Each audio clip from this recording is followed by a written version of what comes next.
સૌ મિત્રોને જય સોમનાથ. ઓમ નમઃ શિવાય. પ્રિય મિત્રો, તમારો દિવસ શુભ રહે, મંગલમય રહે એવી શુભકામના. હું બિલીમરાથી જોગીભાઈ વ્યાસ આપ સૌનું આપણી જોગેશમાં પુનઃ હાર્દિક સ્વાગત કરું છું. મિત્રો, આજરોજ જોઈશું આજનું શુભ પંચાંગ. આજે તારીખ છે 31/5/2024 ને શુક્રવાર.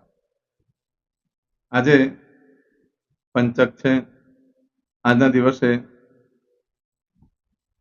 જે બાળકનો જન્મ થાય છે એની તિથિ ગણાય છે આઠમ. આઠમ તિથિ આજે સવારે 9:39 પૂર્ણ થઈ જાય છે. ત્યાર પછી જે બાળકનો જન્મ થાય એની નવમ તિથિ ગણાય છે. આજે જે બાળકનો જન્મ થાય છે એનું નક્ષત્ર ગણાય છે સતતારકા. આ સતતારકા નક્ષત્ર આજે સવારે 6:14 પૂર્ણ થઈ જાય છે. ત્યાર પછી જે બાળકનો જન્મ થાય એનું પૂર્વ ભાદ્રપદ નક્ષત્ર ગણાય છે. આજે જે બાળકનો જન્મ થાય છે એનો યોગ ગણાય છે વિશ્વમ. આ વિશ્વમ યોગ આજે સવારે 6:05 આજે સાંજે 6:05 પૂર્ણ થઈ જાય છે. અને ત્યાર પછી જે બાળકનો જન્મ થાય એનો પ્રીતિ યોગ ગણાય છે. આજે જે બાળકનો જન્મ થાય એનું કરણ ગણાય છે કૌલવ. આ કૌલવકરણ આજે સવારે 9:39 પૂર્ણ થઈ જાય છે. અને ત્યાર પછી જે બાળકનો જન્મ થાય એનું તેતીલ કરણ ગણાય છે. આજે જે બાળકનો જન્મ થાય છે એની રાશિ ગણાય છે કુંભ. કુંભ રાશિનું નક્ષત્ર આવે છે ગસસ. કુંભ રાશિનો સ્વામી શનિ ગણાય છે. પરંતુ મિત્રો, આ કુંભ રાશિ આજે રાત્રે 11:11 પૂર્ણ થઈ જાય છે. આજે રાત્રે 11:11 પછી જે બાળકનો જન્મ થાય એની મીન રાશિ ગણાય છે. મીન રાશિનો અક્ષર આવે છે દ, છ. મીન રાશિનો સ્વામી ગુરુ ગણાય છે. મિત્રો, આ મીન રાશિ આજે રાત્રે 11:11 થી શરૂ થઈ ત્રીજી તારીખે મળસ્કે 1:41 પૂર્ણ થાય છે. એટલે ત્યાં સુધી જે બાળકોના જન્મ થશે બધાની રાશિ મીન ગણાશે. આ રાશિ, તિથિ, વાર, નક્ષત્ર યોગ કરવાનું બહુ જ મહત્વ છે મિત્રો. એમાં જેનો પણ જન્મ હોય તેની ચોક્કસ પ્રમાણે પૂજન વિધિ કરી લેવી છે. એ પ્રમાણેના જીવનમાં સુખ અસુખ ફળો પ્રાપ્ત થતા હોય છે. આજે જે કોઈ મારા સબસ્ક્રાઇબ મિત્રોની વર્ષગાંઠ છે, મેરેજ એનિવર્સરી છે, એ બધાને મારી ઘણી ઘણી શુભકામના. તમારા જીવનમાં ખૂબ પ્રગતિનું થાય એ ભગવાન સોમનાથ દાદાને હું પ્રાર્થના કરું છું. આજના દિવસે મિત્રો ખાસ કરીને આજનું સુકન કરી લો તો આખું વર્ષ સુંદર રીતે વ્યતીત થશે. આજના દિવસે મારા સબસ્ક્રાઇબ મિત્ર પોતે યા એમના પરિવારમાંથી કોઈ પણ સદસ્ય કોઈ જગ્યા પર નોકરી ધંધા માટે યા સ્કૂલમાં એડમિશન માટે યા વિદેશ જવા માટે કંઈ પણ ઇન્ટરવ્યુ આપવા જઈ રહ્યા છે, યા આજે કોઈ જાત્રા જઈ રહ્યું છે દેવ ધર્મસ્થળની, યા આજે કોઈ પરીક્ષા આપવા જઈ રહ્યું છે, કોઈ રમત ગમતમાં ભાગ લેવા જઈ રહ્યું છે, આજે કોઈ વિદેશની યાત્રા માટે જઈ રહ્યું છે, આજે કોઈની ડિલિવરી હોઈ શકે, કોઈનું ઓપરેશન હોઈ શકે, કોઈની છઠ્ઠીની પૂજા હોય, કોઈની સગાઈ હોય, આવા કોઈ પણ કાર્ય કરવા માટે તમે જઈ રહ્યા છો તો એ કાર્યમાં તમને દિવ્ય સફળતા પ્રાપ્ત થાય હું સોમનાથ દાદાને પ્રાર્થના કરું છું. આજના દિવસે કોઈ પણ કાર્ય કરવા માટે તમે જઈ રહ્યા છો તે કાર્ય કરતા પહેલા આજનું સુકન કરી લો. આજનું સુકન કરીને કરશો તો જીવનમાં સારી સફળતા પ્રાપ્ત કરી શકશો. આજના દિવસે આમ તો શુક્રવાર છે, નાના નાના બાળકોને આજે મીઠી વસ્તુ ખવડાવવી જોઈએ. ચોકલેટ છે, ખીર છે વગેરે ખવડાવવું જોઈએ. તેનાથી લક્ષ્મીદેવી પ્રસન્ન થાય છે. આજે પત્નીને બહાર જમવા માટે લઈ જવું જોઈએ, ફરવા માટે લઈ જવું જોઈએ તો લક્ષ્મીદેવી પ્રસન્ન થાય. આજે ઘરેથી નીકળો છો તો મોટી બહેનને, માસીને, મિત્રને વંદન કરીને નીકળવું જોઈએ તો કાર્યમાં દિવ્ય સફળતા પ્રાપ્ત થશે.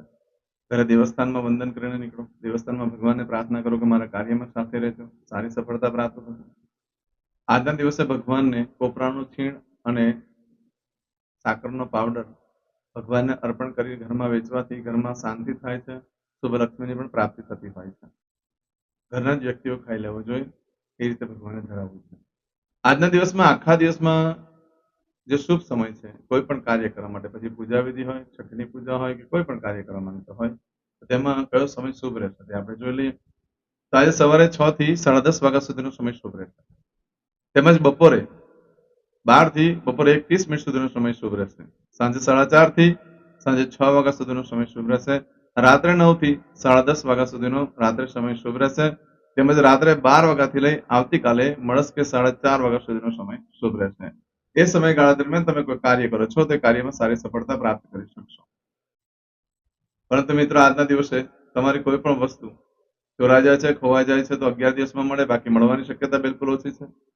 આજના દિવસે કોઈ પણ કાર્યનો આરંભ કરવા માટે ઉત્તમ છે, ખરીદી કરવા માટે પણ ઉત્તમ છે, ખાસ કરીને કોઈ મંત્ર સિદ્ધ કરવા માટે ઉત્તમ દિવસ છે, કોઈ અનુષ્ઠાન શરૂ કરવું હોય તો ઉત્તમ દિવસ છે. આજના દિવસે વેચાણ કરતા, ખરીદી કરતા ધ્યાન રાખવું કે તમને કોઈ છેતરી ન જાય, એનું ચોક્કસ પ્રમાણે ધ્યાન રાખવું. કોઈ પણ પ્રકારનો પ્રયોગ કરીને તમને છેતરી શકે છે. સસ્તામાં સસ્તી વસ્તુ મોંઘી વેચીને જઈ શકે છે, અથવા મોંઘી વસ્તુ તમારી પાસેથી સસ્તામાં લઈ જઈ શકે છે. એટલે આવી બધી વસ્તુથી થોડું સાચવવાનું રહેશે. આજના દિવસે યંત્ર પ્રથમવાર ચાલુ કરવા માટે ઉત્તમ દિવસ, પશુની ખરીદી કરવા માટે પણ ઉત્તમ, ઇન્ટરવ્યુ વગેરે આપવા માટે પણ ઉત્તમ દિવસ છે. આજના દિવસે જે કાર્ય કરો છો એમાં તમને સુખ ચોક્કસ પ્રમાણે મળતું હોય છે, પરંતુ ધ્યાન રાખીને કામ કરવું યોગ્ય ગણાય. આજે નવા વસ્ત્ર ધારણ ભૂલમાં પણ ન કરશો. નવા વસ્ત્ર એટલે જ્યારે કોઈએ પણ ન પહેર્યા હોય, પહેલી વખત જ તમે પહેરવાના છે અને નવા વસ્ત્ર કહી શકાય. નવા વસ્ત્ર પહેરવાથી તમને ખાવા પીવામાં ઝેર આવી શકે છે, એનાથી રિએક્શન થઈ શકે છે, દવાનું પણ રિએક્શન થઈ શકે છે, કૂતરું કરવાનો પણ પ્રસંગ આવી શકે અને માનસિક અજાપો રહે છે આજે નવા વસ્ત્ર ધારણ કરવાથી. માટે નવા વસ્ત્ર ધારણ ન કરશો. પરંતુ આ બધું ફળ જે છે આજે સવારે 6:14 સુધીમાં મળે જે કાર્ય કરો છો. પરંતુ આજે સવારે 6:14 પછી લઈ આવતીકાલે સવારે 4:49 સુધીમાં તમે જે કાર્ય કરશો એનું ફળ બદલાઈ જાય છે. એમાં તમારી કોઈ પણ વસ્તુ ચોરાઈ ગઈ છે, ખોવાઈ ગઈ છે તો 11 દિવસમાં મળે, બાકી મળવાની શક્યતા બિલકુલ ઓછી. આજના દિવસે આરંભ કરેલા કાર્યમાં, શરૂઆત કરેલા કોઈ પણ કાર્યમાં, કોઈ ખરીદીમાં, કોઈ વેચાણમાં કરેલા કાર્યમાં સુખ, સમૃદ્ધિ, સંપત્તિ પ્રાપ્ત થઈ શકે છે એવો આજનો દિવસ છે. કોઈ પણ પ્રથમવાર નવું યંત્ર ચાલુ કરવું પણ શુભ, પશુની ખરીદી કરવા માટે પણ શુભ, દસ્તાવેજો પર સાઇન કરવા માટે પણ શુભ અને કોઈ પણ કાર્યક્ષેત્રની નવી શરૂઆત કરવા માટે પણ શુભ દિવસ ગણાય. આજે કરેલા કાર્યમાં તમને ભવિષ્યમાં પણ સુખ પ્રાપ્ત થઈ શકે એવો આજનો દિવસ. ઉત્તમ પ્રકારની સફળતા પ્રાપ્ત થઈ શકે. આજે પંચક પણ છે. આજના દિવસે નવા વસ્ત્ર ધારણ કરવાથી મોટે ભાગે કપડાં ભીના થઈ જશે. તમે જ્યારે એ કપડાં પહેરશો ત્યારે તમારે પર પાણી ઢોળાવાનો પ્રસંગ બની શકે છે. પછી કશે લગ્નમાં ગયા હોય ત્યાં તો ચોમાસામાં તમે પહેરો છો તો તે ટાઈમે વરસાદ પણ આવી શકે. આજે નવા વસ્ત્ર પહેરવાથી કપડાં ભીના થવાનો યોગ વારે ઘડી બની શકે. હા, વડીલ વૃદ્ધની સાથે અમાન્ય જળવાય, એ લોકોનું માન અપમાન તમે કરી નાખશો આજે નવા વસ્ત્ર ધારણ કરશો. જૂના શિક્ષકોને મળવાની મુલાકાત થઈ શકે આજે નવા વસ્ત્ર ધારણ કરવાથી. પણ નવા વસ્ત્ર ધારણ કરવા બાબતમાં જે ચોક્કસ પ્રમાણે છે કે જે તમારા સિવાય કોઈ ક્યારે પણ ન પહેર્યા હોય એને નવ વસ્ત્ર કહી શકાય, એનું જ પણ આ રીતે પ્રાપ્ત થશે. તો આજે સવારે 6:14 લઈ આવતીકાલે સવારે 4:49 સુધીમાં તમે જે કાર્ય કરશો તેનું પણ આ રીતે પ્રાપ્ત થશે.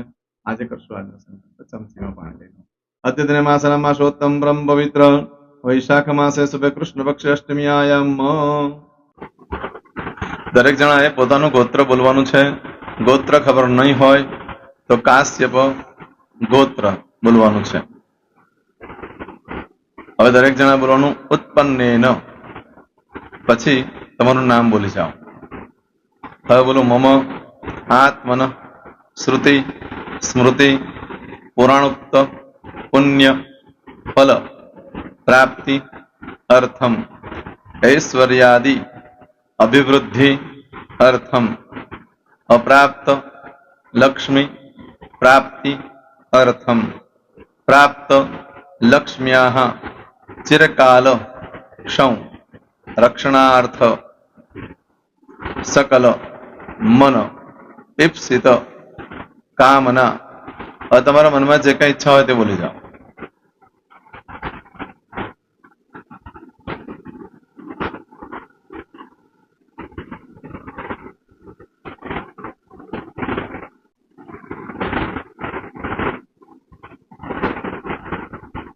બોલો અનુસાર્થ સમ સિદ્ધિ અર્થમ લોકે સભાયામ રાજદ્વારે વ્યાપારે વિદ્યા અભ્યાસે સર્વત્ર યશ વિજય લાભાદિ પ્રાપ્તિ અર્થમ ઇહ જન્મની જન્માંતરે વા સકલ દૂરિત ઉપશમનાર્થમ ચતુર્વિધ પુરુષાર્થ સિદ્ધિ અર્થમ ત્રિવિધ તાપ ઉપશમનાર્થમ તથા ચ મમ જન્મ સમયે ઉદિત નક્ષત્ર યોગ કરણ રાશિ તિથિ વાર દેવતા દ્વારા અશુભ ફલ દોષ નિવૃત્તિ અર્થમ શુભ ફલ પ્રાપ્તિ અર્થમ જન્મ સમયે જન્મ કુંડલી મધ્યે દ્વાદશ ભાવ મધ્યે સ્થિત આદિત્યાદિ નવગ્રહ દેવતા દ્વારા યોગ મધ્યે દ્રષ્ટિ મધ્યે મહાદશા અંતરદશા પ્રત્યંતરદશા मध्ये शुभ फल प्राप्ति अर्थम अशुभ फल दोष निवृत्ति अर्थम आदित्यादि नवग्रह देवता अनुकूलता सिद्धि अर्थम दश दिगपाल देवता प्रसन्नार्थम भूत प्रेत पिशाचादि द्वारा रचित दोष भय रोग निवृत्ति अर्थम तथा च मम હવે જેના લગ્ન થઈ ગયા છે એ લોકોએ બોલવાનું છે મમ દાંપત્ય જીવન મધ્યે સુખાકારી પ્રાપ્તિ અર્થમ હવે જેના લગ્ન નથી થયા એ લોકોએ બોલવાનું મમ જટટી વિવાહ યોગ પ્રાપ્તિ અર્થમ હવે જે લોકોને સંતાન પ્રાપ્તિની પૂજા આપી છે એ લોકોએ બોલવાનું છે મમ જટટી દીર્ઘ આયુ આરોગ્ય ऐश्वर्यादि समन्वित पुत्र पौत्रादि संतति सुख प्राप्ति अर्थम હવે જે છોકરાઓ અભ્યાસ કરી રહ્યા છે વિદ્યાર્થી છે એ લોકોને પૂજા આપી છે એ લોકોએ બોલવાનું વિદ્યા અભ્યાસ મધ્યે દેશે વિદેશે સર્વત્ર ઉત્તર ઉત્તર દિવ્ય સફળતા સાનુકૂળતા પૂર્વક પ્રાપ્તિ અર્થમ જે લોકોને વિદેશ જવાની પૂજા આપી છે એ લોકોએ બોલવાનું છે મમ જટટી વિદેશ ગમન યોગ પ્રાપ્તિ અર્થમ હવે જે લોકોને આરોગ્ય માટેની પૂજા આપી છે એ લોકોએ બોલવાનું છે મમ આયુ આરોગ્ય ઐશ્વર્યાદિ પ્રાપ્તિ અર્થમ જે લોકોને બરકત માટેની પૂજા આપેલી છે એ લોકોએ પણ બોલવાનું છે બધાએ જ બોલવાનું છે મમ ગૃહે શુભલક્ષ્મી મહાલક્ષ્મી प्रीति प्राप्ति अर्थम व्यापार व्यवसाय मध्य देशे विदेशे सर्वत्र उत्तर उत्तर प्रगति उन्नति प्राप्ति अर्थम और दरेक जणाए बोलવાનું मम भय रोग शत्रु बाधा मारण तारण मंत्र तंत्र अरिष्ट दोष पीड़ा निवृत्ति अर्थम હવે તમે જે ભગવાનની પૂજા કરી રહ્યા છો એ બોલો એ લોકો ભગવાનનું નામ બોલી દો દરેક જણા